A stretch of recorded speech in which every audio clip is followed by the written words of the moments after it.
La libération de Gilad Shalit fait de nouveau la une de l'ensemble de la presse proche-orientale en général et celle de la presse israélienne en particulier.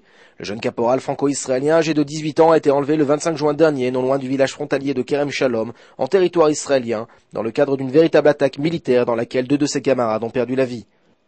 L'attaque a été revendiquée conjointement par les brigades Izzadin al-Qassam, la branche armée du Hamas, par les comités de la résistance populaire et l'armée de l'islam, un groupe inconnu. Tous trois réclamaient alors la libération sans condition de prisonniers palestiniens détenus en Israël.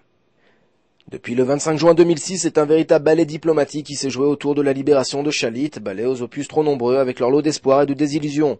À maintes reprises, la libération de Gilad a été annoncée, à maintes reprises, celle-ci n'est pas arrivée. Plusieurs sont ceux chez les Palestiniens qui ont tenté de mener à bien des négociations pour faire libérer le soldat et ce, sous médiation égyptienne. Le Hamas a compris également l'enjeu de la libération de Gilad Shalit, mais depuis 10 mois, rien ne semble véritablement avoir changé.